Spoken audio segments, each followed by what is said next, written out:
Hello, dear ones. Father Peter John coming to you from Rose Hill Cemetery here in Bloomington, Indiana. Christ is in our midst.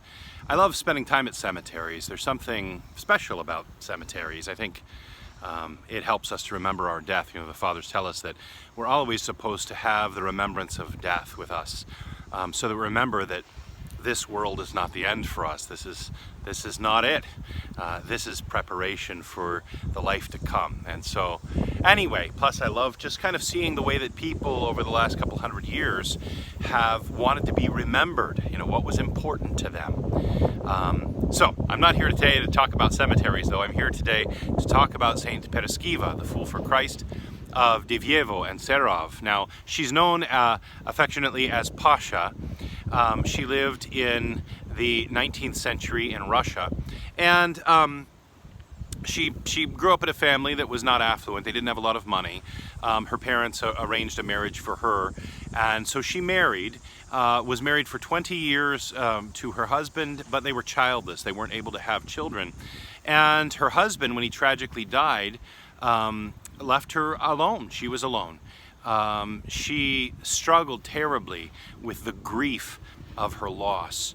And as if that grief wasn't bad enough, difficult enough for her, she apparently didn't have the means to pay to live anymore in this property. So she was evicted, and she ended up being a homeless wanderer for 5 years in her own town there. Well, after 5 years, Pasha decided that she wanted to go on a pilgrimage to Kiev. So she went to Kiev, and she visited a monastery there and decided that she wanted to devote the rest of her life to the service of Jesus Christ.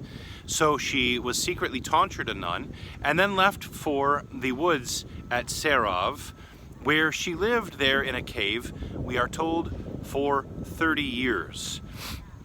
One thing that happened to her while she was living in the woods of Sarov, which is, by the way, reminiscent of the life of Saint Seraphim of Sarov as well. The same thing happened to him. That is that she was attacked by a band of robbers. They came and they found her in her cave.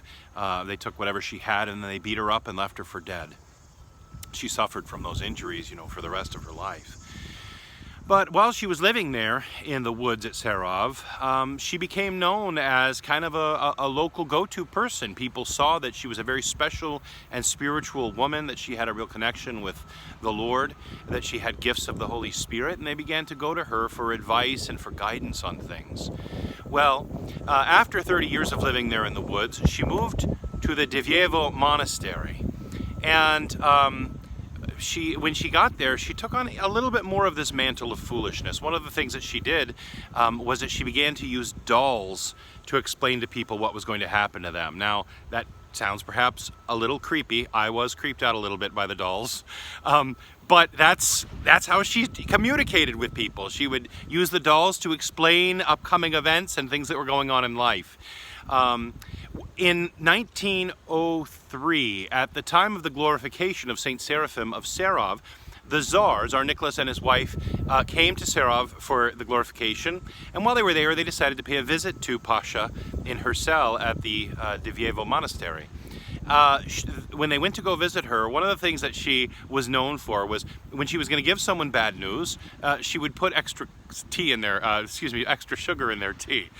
And so the Tsar and his wife sat down, and she poured their tea, and she began to put sugar in his tea, and she put some more sugar in the Tsar's tea, and she put so much sugar in his tea that the tea actually began to overflow all over the table because his cup was full of sugar. He could tell there was something drastically wrong. She foretold the martyrdom of his family, the overthrowing of the dynasty, the overthrowing of the government, the takeover of those who would persecute and martyr millions of Orthodox Christians there in Russia. Well, after that visit, the Tsar sought her advice and her counsel as often as possible when he had to make big decisions. The handmaid of God, Blessed Pasha of Divyevo and Sarov, she departed this life at the age of 120 in the year 1915, just 2 years before the Bolshevik Revolution. O Lord, through the prayers of Blessed Pasha, the Fool for Christ, have mercy on us and save us. Christ is in our midst. He is and ever shall be.